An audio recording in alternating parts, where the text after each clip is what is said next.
Итак, дорогие друзья, всем доброй ночи. Мы с вами продолжаем наше колдовство. Знаете, в чем прелесть магии? Прелесть магии состоит в том, что, сидя дома, мы можем управлять процессами. Одну секунду, сейчас дверь закрою и подойду.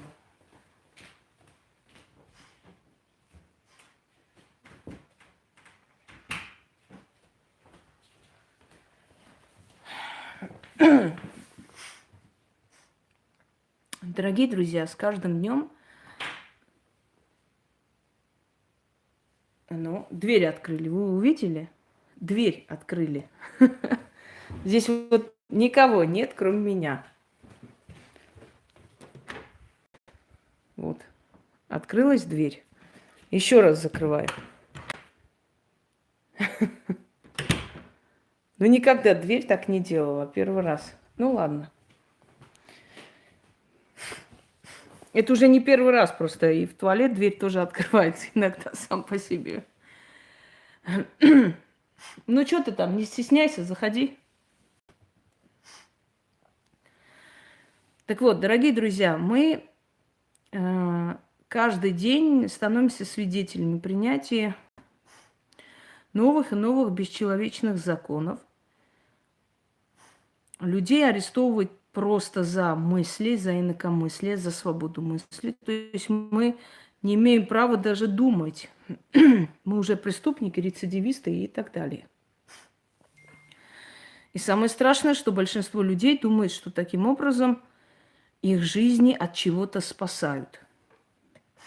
Очень жаль этих людей, но что будет происходить? Неадекватные люди, которые неадекватно начали верить во всякие там сказки о конце света и о страшном вирусе, который всех косит, да, точно так же неадекватно будут вести себя и в других моментах. Теперь послушайте внимательно. Что делать в такой ситуации? Выйти на улицу? Вы знаете, дорогие друзья, не призываю выйти на улицу. Объясню почему. Просто настолько преступно все сейчас, особенно вот мусорская система, что мы абсолютно бесправны. Абсолютно бесправные люди, можно сказать. И любой мусор может подойти просто, да, ударить женщину для того, чтобы провоцировать ее мужа к ответным действиям. Любой мужик защищает свою жену. Понятное дело, что если он будет с ней там матом говорить, и тот ответит ему ясный пень, что будет за неповиновение, неподчинение, да, человеку в погонах. И значит, человека упекут в тюрьму за это. Мы дошли до того, что могут зайти в дом, забрать ребенка под криками, значит, держать мать, отца, забирать ребенка в этом гробу вести, и общество воспринимает это нормально, считает, что а что здесь такого, может, у ребенка какая-то болезнь, а что ребенку испортили психику, что на всю жизнь он будет ненавидеть и врачей, и людей в погонах, а может быть, он вырастет и будет их резать, никого не волнует, что ему с малых лет привили эту ненависть своими действиями. Понимаете? Помнится время, когда в 90-е годы убивали их. Помните, очень много убивали, постоянно. Начальников, всяких подразделений, МВД, прокуроров, судей. Все время их косили. И люди не задумываются над тем, что это время пройдет, а месть в душе народа останется, а ненависть останется, неуважение тоже останется. Значит, придуманная новая статья «Угроза возникновения ЧС», вы обязаны, значит, соблюдать самоизоляцию. Самоизоляция – это от слова «само», сами решаем, сами хотим. Я уже говорила, надо гражданам своей страны доверять. Нельзя людей бить, нельзя людей унижать из-за того, что у тебя погоны. Нельзя. Этого нельзя допускать. Власть должна защищать свой народ, а не принижать, не пугать, не создавать страх и панику. Что мы можем делать, еще раз говорю? Не повиноваться, выйти на улицу, а смысл? Что это нам даст? Ничего не даст. Ничего не даст, потому что основное количество населения верит в барановирус. А знаете, до какого времени они верят? Я была поражена, когда этого мужчину, осетина, значит, посадили по статье за, значит, злоупотребление свободы слова, за то, что он говорит, судья пишет, за то, что он говорит, что не верит в коронавирус. Вы только подумайте, вот подумайте, что за абсурд и ужас. Этот судья, наверное, в каком-то колхозе жил или не, в Кукуевске находился. Судит человека, значит, наложил на него арест за то, что тот не верит в коронавирус. Охренеть можно. Есть такая статья, во что надо верить, во что нельзя верить. Я первый раз слышу. Вот это по этому абсурду мы живем. Реально кишлак. Значит, ну, неважно, его посадили или нет, но народ-то вышел. А теперь, положа руку на сердце, давайте так подумаем.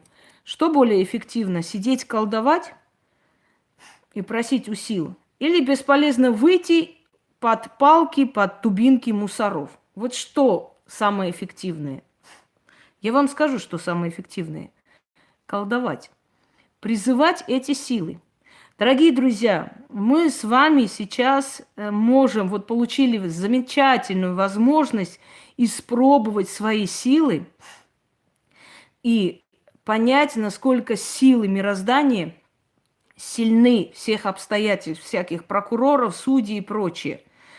Вот у нас сейчас есть замечательная возможность понять, насколько эти силы велики. Вот все, кто пользуется ритуалами, пережил этот карантин, пережил вот эти все ужасы, вот это беззаконие, которое творится, просто пережил. Потому что сажать людей, просто связать цепями и говорить, сидите дома, не работайте, но при этом платите ЖКХ, при этом платите банкам, при этом платите налоги государству, при этом за все платите, но нигде не работаете. И за хлебом тоже не выходите, мы вас будем бить. Помните в фильме «Господа, неужели вы будете нас бить?» Еще как! Дорогие друзья, вот когда это все началось, все эти всякие магуйки, гадалки, всякие журношлюхи, всякие артисты и так далее, как проститутки, побежали рекламировать этот вирус, на этом зарабатывать. Всякие швали выступили, начали говорить: я болею коронавирусом, я болею вирусом, я болею вот этим. Вся вот это, все это быдло, теперь вы видите, какой это мусор, сборище мусора. Они все побежали рекламировать за счет людей, продавать амулеты от коронавируса, какие-то защиты. Они на этом стали зарабатывать. И редкие настоящие люди действительно сказали: нет, я врать не буду. Хотя в нашей стране не врать очень опасно. Люди, правдолюбы, очень просто находятся под прицелом, понимаете? Люди, которые не врут, они всегда неугодны. Все сбывается, все, что я сказала тогда, вы все там хахоньки-хихоньки не слушали меня, да, что сказал дух, пророчество духа, ответ духов. Вот на днях снимала. Это все сбывается, это все реально сбывается. Вы даже не поняли, что слово коронавирус на что намекает. А ведь он сказал, что он сказал? Английская королева. Коронавирус. Корона. Вы даже не поняли, почему назвали корона, на что намекали-то, понимаете? Ой, зачем Англии это надо? Да за тем, что Виндзоры самые богатые просто династия. А зачем она не вмешивалась, молча стояла в стороне, вмешалась только в последний момент? Она ничего не говорила абсолютно, вмешалась в последний момент и тут же кинула своего сына, якобы он болеет, понимаете, для того, чтобы убедить, в конце увидела, что уже у людей мозги-то открываются потихоньку. Вы даже не задумывались, почему она названа корона? Хоть это задумайтесь, там тоже есть тайный шифр, уважаемые люди. Так вот, послушайте меня. Что нам делать? Мы сделали с вами призыв Ареса. Многие говорят, да Винзоры – это тот народ, который развалил Россию, который создал 17-й год, чтобы выкупить все царское богатство за бесценок просто. Винзоры – это преступная просто династия. А вы сидите, Винзоры – это самая конченная преступная династия, которая существует. Сколько было революций, геноцидов ими создано, сколько всего было ими создано. Армянский геноцид был создан Викторией, королевой Англии, которая, договорившись с Турцией, хотела дойти до этих нефтяных вышек, до этой земли. Она ждала, что Турция вот эти все земли потом передаст под английскую корону. И когда стреляли в спину детям, эти дети плыли к кораблям английским, английские капитаны приказывали лить на мачту кипяток, чтобы дети не могли подняться на палубу. А потом кости армян везли в Англию, из них делали очки, из них делали корм для скота. Винзоры – это самая конченая нация. Когда дипломаты и наши Георг VI, католикос, всех армян пришли с просьбой, он отправил делегацию с просьбой королевы Виктории, знаете, что она сказала цинично? А достаточно ли количество армян уже убито, чтобы мы уже переживали за армянскую нацию? И вот эти конченые Винзоры, вы говорите, ой, нет, они не могут такое, зачем им это надо? Так говорят невежды, а основное количество людей невежды. Так вот, дорогие друзья, те, которые от вас убегают за 1,5 метра, те, которые в этих намордниках ходят, смотрят на вас, как на нелюдей, понимаете, и так далее, вот эти все, с их руками же все это будет закончено. Помните, что я вам сказала? В это все верят до того момента, пока последние крохи хлеба не закончатся. А закончатся крохи хлеба не у нас с вами, потому что мы с вами разумные люди, мы обращаемся к силам, мы знаем правду, мы просим, и мы переживем это. Пускай с некоторыми потерями. Конечно, тормознулась вся жизнь, тормознулись планы, все остановилось у нас. Очень многое должно было быть. Сейчас я уже давно должна была здесь жить, и вся мебель, все должно было быть привезено и сделано. Но поскольку это все так получилось, естественно, все остановилось, все стоит. Но это самое наименьшее, знаете, наименьшее зло. Когда в Осетии снимала какая-то мразь из окна людей, она говорит, вот эти бездельники, бараны, чиновница, вот их мнение о людях. Их истинное мнение о людях. Бараны, бездельники, снимала чиновница. Я надеюсь, эту чиновницу найдут и раскромсают ей кое-что. Надеюсь очень, потому что такое скотское отношение к своему народу, такой человек просто должен за это ответить. Но хорошо, что она это сказала, она молодец. В этот момент она просто показала свое истинное лицо и истинные мысли насчет народа. Кем они считают народ? Теперь посмотрите. Что нужно делать? Вы говорите, давайте призовем Ареса вместе. Нет, вместе мы его призывать не будем, потому что это очень сильный ритуал, и открыто я его показывать и проводить вместе с вами не буду. Кроме того, каждый должен призывать отдельно, в спокойствии, со всей злостью, со всем желанием этим внутренним. Только тогда она сработает. Если мы просто... А чем молодцы силовики Осетии? Скажите мне, постоянно говорите, молодцы силовики Осетии, я уже прочитала 100 раз. Но зашла я посмотрела этот ролик. Где они перешли к народу? Где они? Они били народ. Вы не видели, как они их скрутили? Где они перешли к народу? Вы не так посмотрели. Это народу показалось, что они перешли к ним. Они прошли по улице, не тронули людей. Те поаплодировали, подумали, что они не перешли, Лариса, никуда. Они перешли улицу и встали возле дома правительства и начали бить людей через некоторое время. Где они перешли-то? Перешли. Никто не перешел никуда. Успокойтесь, мусор есть мусор, он не меняется. Перестаньте, люди. Фантазии свои, розовые очки снимите, пожалуйста. Они атаковали людей. Вы чё? Конечно, они просто сначала кинулись на народ, а потом через некоторое время прошли молча. через улицу. И люди подумали, что они на них не накинутся, обрадовались, поблагодарили, сказали, ваши родители будут вами гордиться, ребята. А они просто перешли улицу и стали возле дома правительства. Через некоторое время начали бить людей. Конечно.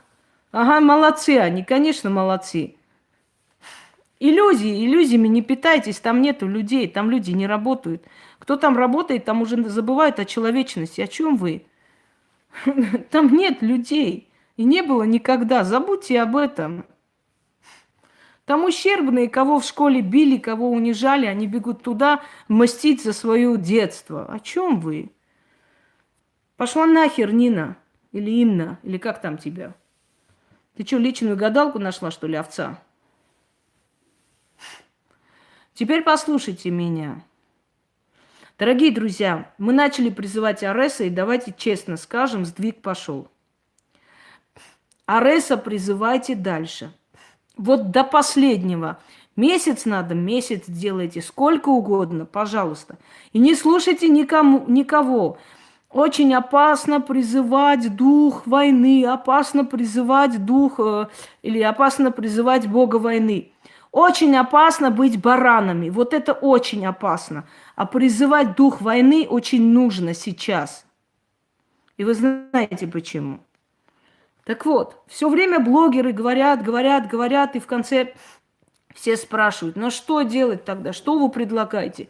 Я понимаю этих людей, открыто сказать они не могут, потому что это статья, это сразу же дяденьки в погонах бегут, сразу же начинают на тебя дела заводить, как там Сталин говорил, да? Был бы человек, а статья найдется. Знаете, что самое обидное? Что через некоторое время, когда это все откроется и окажется, что это была вообще полный ход афера, люди радостные пойдут на работу, на улицу, все побегут гулять. Ой, как хорошо, уже можно гулять. И никто из них не обидится, и никто из них не скажет, не возмутится и не скажет. Так подождите секунду. Какого хрена наши планы все сорвали? Почему нас сажали дома? Почему нас унижали? Почему штрафовали? Кто они вообще? Почему это вообще? Кто дал им право так делать? Никто не скажет, поверьте мне. Все только скажут, ой, мы вышли, как хорошо, как уже нас выпустили, ой, как супер. Да хрен с ним, ладно, уж была афера или что, это неинтересно. Главное, что мы на улице. И вот это вот все, очень опасно еще раз. Почему? Потому что чревато повторением. Потому что если один раз народ не возмущается, второй раз это можно повторить и получше. Значит, знаете, что происходит? Эмоциональный, моральный терроризм. Ничего платить не будем. За все вы платите. Сидите дома. Платите штрафы, платите все остальное. Вот это омерзительно. Но поскольку народ сидит и говорит, вот, нарушают карантин, вот это вирус, нас спасать надо. Давайте так сделаем, дорогие друзья. Нам это нахрен не надо куда-то выходить, куда-то что-то кому-то доказывать под дубинки. Почему? Потому что мы можем выйти на улицу, почитать Марокко, да, и нас они не заметят, почитать невидимку, и мусора нас не увидят, пройдут мимо. Нам это не надо, у нас есть защита. Вот те, у которых нет защиты, те, которые не знают, что делать, те, у которых нет абсолютно ни ритуалов, ни знания о всем этом, они сходят с ума. А у нас с вами есть утешение, действительно, спасение. Вот цените это реально спасение. Просто, может, многих из вас не просто так привели на этот канал, да, может, год назад, полгода назад, чтобы этот кризис вы могли пережить и не сойти с ума просто. Не разориться, не сравняться с землей. Так вот, теперь смотрите. Нам есть как себя спасти. Это реально. Мы переживем с вами этот кризис. Никуда мы выходить не будем. Никакое неповиновение мы показывать не собираемся. Почему? Потому что нам это нахрен не надо. Нам это нахрен не надо. Мы подождем с вами. Мы будем ждать, пока вот эти бараны со своим барановирусом будут сидеть и везде писать. Ой, умирают люди, да как же вы можете и так далее. Пока пусть пишут. Не злитесь. Я же вам сказала, пожалуйста, не надо тратить на них время и нервы. Вы подумайте о том, чтобы делать чистки, очищаться. Есть время. Как можно больше читать. Я вам сейчас дам потом антикризисные, так и назову, ритуалы. Как притянуть деньги, как еду, как выйти, чтобы вас не увидели и так далее. Это у них будет скоро отчаяние. И их руками мы сделаем то, что хотим. Точнее, мы наколдуем, мы нашепчем, мы призовем определенные силы. И вот те самые ярые защитники вот этого апокалипсиса конца света, они сами сделают то, что мы хотим. Сами, дорогие друзья.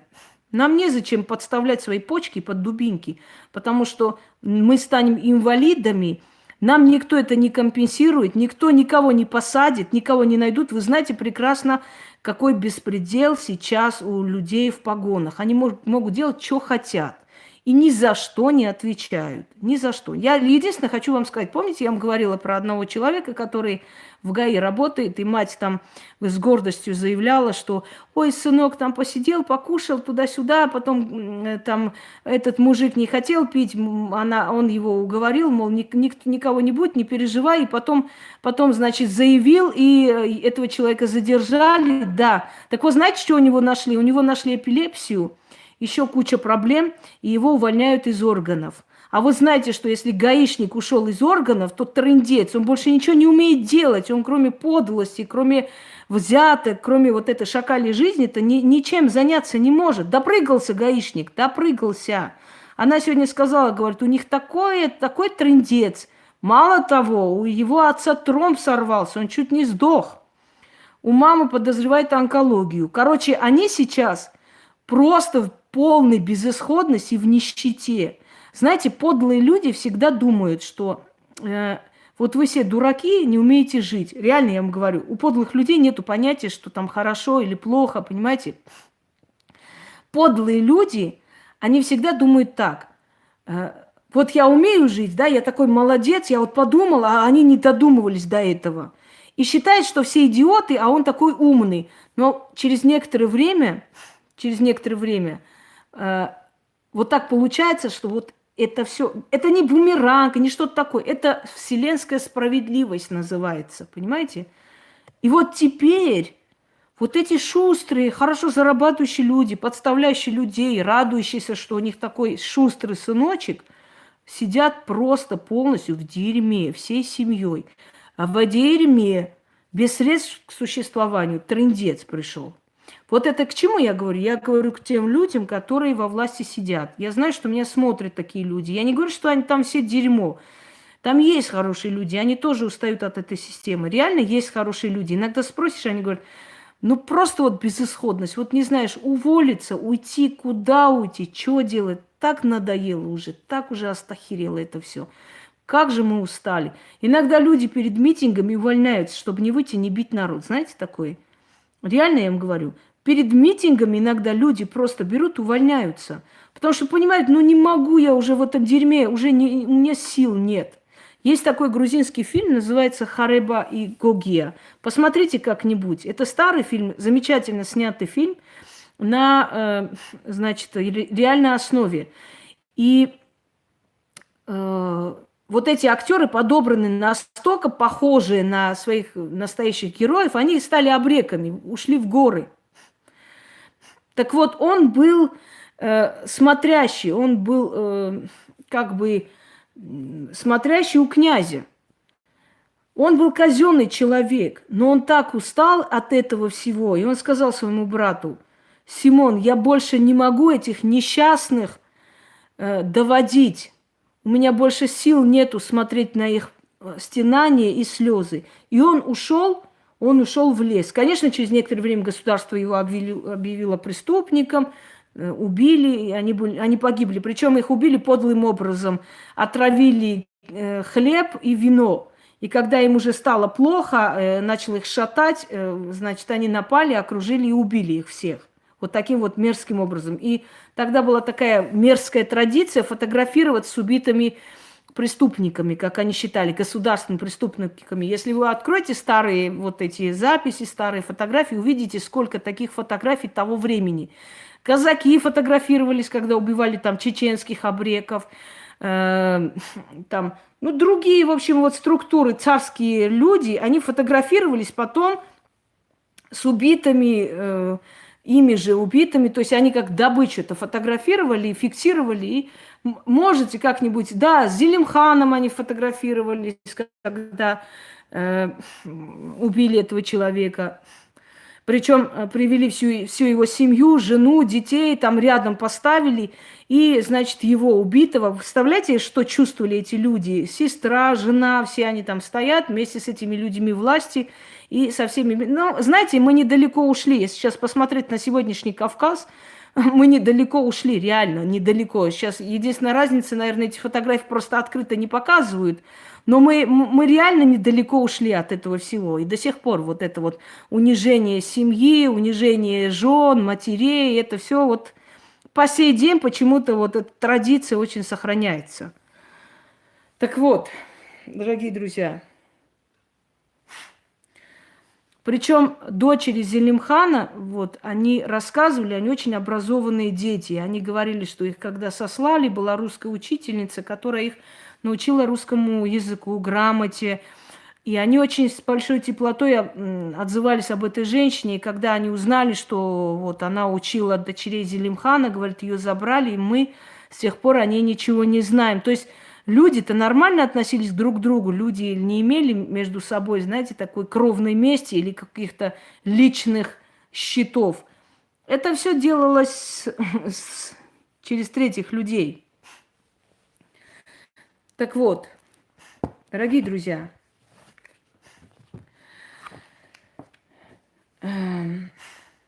что я хочу вам сказать. Мы с вами начали делать Ареса, призыв. И я еще раз хочу вас спросить. Вот теперь честно мне ответьте перед тем, как мы начнем с вами ритуал. Сдвиг начался или нет после моих ритуалов? Вот что нам дало бы выход на улицу? Ничего. Избиение, аресты, штрафы. Абсолютно ничего. Не надо этого делать. У нас есть более мощное оружие. Это силы Вселенной, которых мы призываем, и они начинают помогать. Да, дало. Но это еще начало. А теперь мы с вами сделаем еще сильнее. Вместе с ритуалом призыва Ареса вся Америка встала. И не только Америка. В Израиле пошло. В Израиле, причем все штрафы мэр города отменил. В Казани стали штрафы отменять полностью. И много еще другое. Но мы не остановимся, люди. Мы будем делать ритуалы. Мы делаем ритуалы, мы мирные люди, уважаемые. Мы мирные люди. Мы никого никуда не призываем. Мы не говорим, что мы выйдем на улицу. Вы можете, конечно, смеяться, говорить, ой, занимается херней какими-то гаданиями, маданиями, там, бабкиными сказками. Конечно, да, мы просто гадания, мадания такие делаем. Но эти мадания, гадания уже настолько показали свою силу, что просто, никакая армия это не сделает, как сделают духи. Так вот, теперь послушайте, дорогие мои. Да, гадание, шамадание – это у них, а у нас колдовство.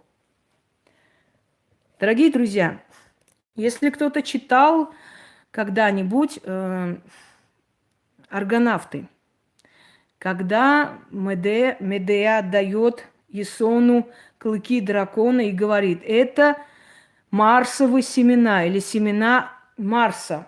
Когда на Аресово поле идет Ясон и начинает сеять эти клыки. И тогда оттуда вырастают воины.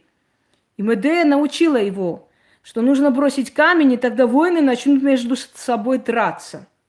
На основе вот этих сказаний, поскольку Медея была дочерью Гекаты, я более глубоко изучила эти мифы, не просто как мифы, а я увидела тайный смысл всего этого, тайный шифр.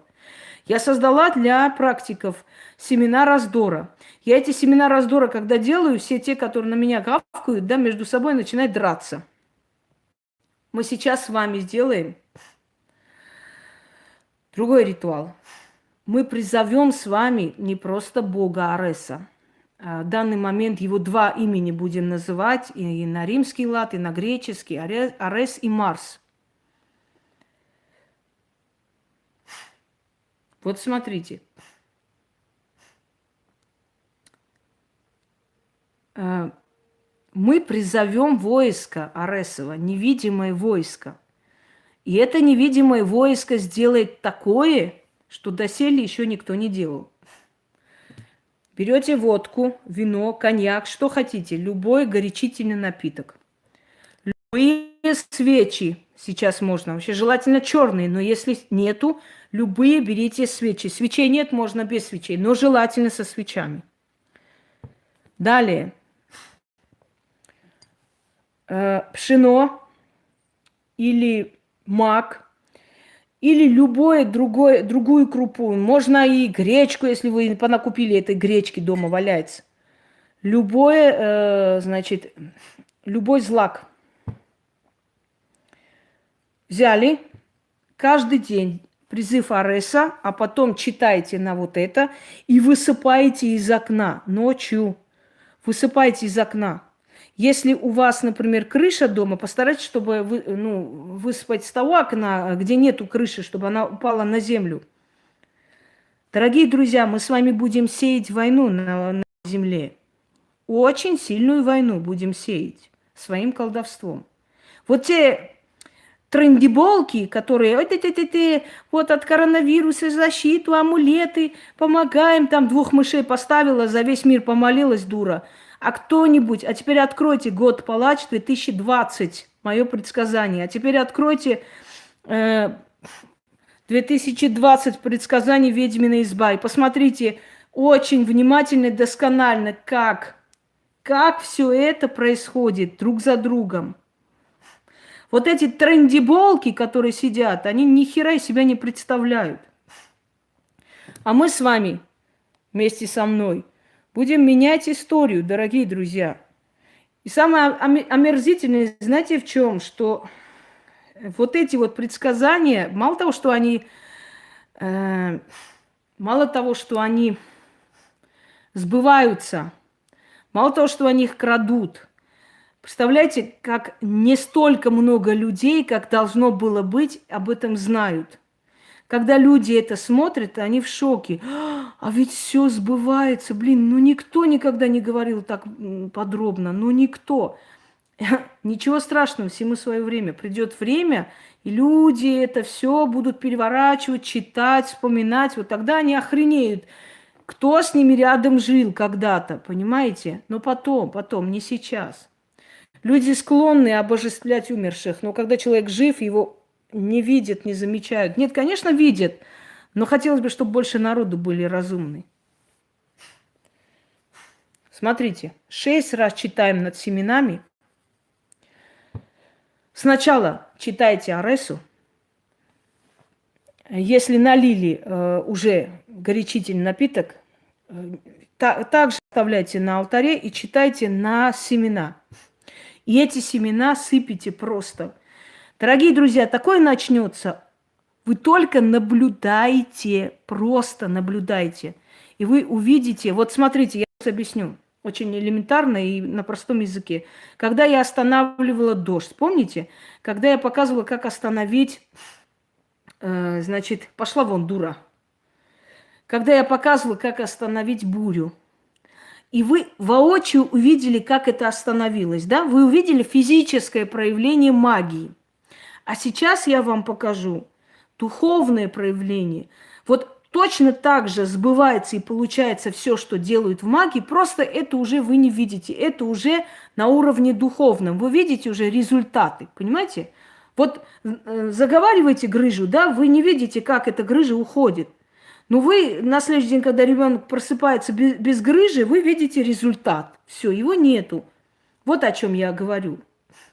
А результат будет. Я сегодня еще кое-что буду вам давать. Много чего. Смотрите. Читаем. На Марсово поле выхожу я. На раздолье выхожу я. Раздора семена собираю. Тайную армию призываю. Темных духов созываю. Именем великого бога воина Ареса. Услышьте меня, отправляю я вас в мир людей и заклинаю. Путаю мир, запутаю, во тьму окутаю. Бейся, темная армия, за нас. Истреби то, что нам мешает, уничтожь тех, кто нам вредит. Сделай так, чтобы, говорите то, что вы хотите. Вот прям четко, ясно, чтобы было вот так, чтобы вот это было вот прям четко до страны, до людей, чуть ли не до чиновников называйте. Сею я из Марсового поля семена раздора. Каждое семя станет армией, из тьмы нас в свет приведет. Сражайся, сражайся, мир, за дело правое, за разумных, за храбрых и сильных. Не я призвала, вам воин Марс дал повеление. Ведет он вас в бой. Славься, великий воин, и его непобедимая армия заклята. Еще раз. На Марсово поле выхожу я, на раздолье выхожу я, раздора семена собираю, тайную армию призываю, темных духов созываю. Именем вечного бога, воина Ареса, услышьте меня, отправляю я вас в мир людей и заклинаю, путаю мир, запутаю, во тьму окутаю. Бейся, темная армия, за нас. Истреби то, что нам мешает, уничтожь тех, кто нам вредит. Сделай так, чтобы... Говорите все. Сею я из Марсового поля семена раздора. Каждое семя станет армией, и из тьмы нас в свет приведет. Сражайся, мир, за дело правое, за разумных, за храбрых и сильных. Не я призвала, а сам воин Марс. Вас он поведет в бой. Славься, великий воин, и его непобедимая армия заклята. Я еще раз вам говорю, это не однодневные ритуалы, не на один день. Это можно делать, когда, например, в вашем городе, скажем так, администрация хочет там снести парк, построить что-нибудь. Когда в вашем городе там какой-то чиновничий беспредел, произвол. Когда вашего сына хотят забрать куда-то там милицию ни за что, ни про что. Вы ходите, читаете и просите то, что вы хотели. И мир начинает за вас сражаться. То есть все поворачивается в вашу пользу. Приходит та самая темное войско, которое должно за вас сражаться. Когда все закончится, слушайте меня внимательно, когда они сделают то, что вы хотите, когда вы выйдете на волю, наконец-то, от звонка до звонка, отнесите печень, говяжью печень или баранью печень. Отнесите столько монет, сколько у вас в семье, членов семьи, вот сколько вы живете дома, муж, дети и так далее. Или вы одна, или с мужем.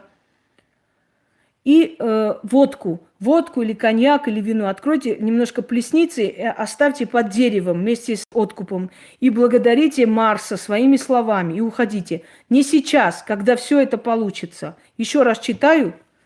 Вам нужно читать 6 раз. Я 3 раза, наверное, прочитаю. На Марсово поле выхожу я. На раздолье выхожу я. Раздора семена собираю, тайную армию призываю, темных духов созываю.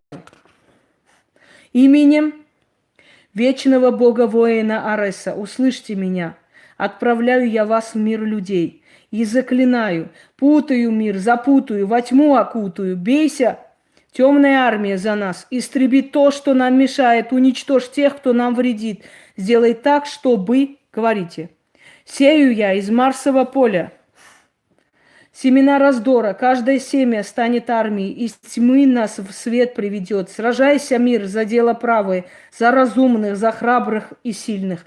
Не я приказала вам, а Арес сам повелитель. Ведет вас в бой. Славься, великий воин, и его непобедимая армия заклята. Теперь послушайте. Те, которым кажется, что нету никакого, знаете, как говорят, управы нет на беспредельщиков, управы нету на это, на то управа есть. И я эту управу вам даю в руки. Я вас учу, как это делать. Вы можете наказывать тех, кто вам не дает зарплату. Вы можете наказывать свою бывшую свекровь, которая чинит препятствия. Вы можете наказывать всю родню своего бывшего мужа, если они вас достали. Вы можете наказывать человека, который беспредельно отбирает у вас. Вы можете конченых соседей наказывать. Я вам дала в руки такое оружие, и будьте любезны, используйте это. Не только вот это, я очень многое давала вам из серии, например, в книге «Шитый меч», куда вошли эти все ритуалы, да? Можете элементарно мой сайт набрать, посмотреть содержание книги «Шитый меч» и вот эти все ритуалы найти. Потому что они в основном, основное количество ритуалов все дано вам в интернете, в моих этих сайтах и на моих каналах. То есть ритуалы мести и прочее, прочее. А сейчас я вам даю именно для выхода из этой ситуации, потому что нам с вами это надо. Мы это решим только колдовством. Пускай кто хочет смеется, пускай кто хочет говорить, что ой, это все ничего не решит, это ерунда, это вот там бабкины сказки. Еще лучше, дорогие друзья, еще лучше, пусть они не верят. Знаете, это даже замечательно. Не верить, значит, мешать не будут, да? Как там говорится, он меня назвал ведьмой, я подумала и поняла, что он ниоткуда не мог это знать, и сделала вид, что очень сильно обиделась. Вот скажут вам, ой, это все детский сад, ха-ха-ха. Да, детский сад. Однако, знаете ли, после того, как мы начали это проводить, вообще другая песня пошла-то. Другая. Так, подходим к окну. Это окно, где, то есть внизу нету крыши дома, и поэтому лучше сыпать там, где нет крыши вашего дома. Но это не страшно, но желательно не делать, чтобы лучше сработало. Смотрите. Значит, так. Берем семена раздора и говорим: сражайся, мир, за дело правое, за сильных и храбрых. Войска Ареса призываю. Веди нас из тьмы к свету. Веди нас из тьмы к свету, чтобы эта херня быстрее закончилась. И выкидывайте. Во, посеяли на Марсово поле. Сейчас такое начнется. Сейчас такое начнется. Делать нужно столько, сколько надо. В случае, если у вас просто жизненная ситуация, желательно делать 3 ночи кряду. Но сейчас делайте столько, пока не добьем эту ситуацию. Вот сколько нужно, столько и делайте. Все, дорогие друзья, на этом все. Пойду готовиться к другому ритуалу. Всем удачи!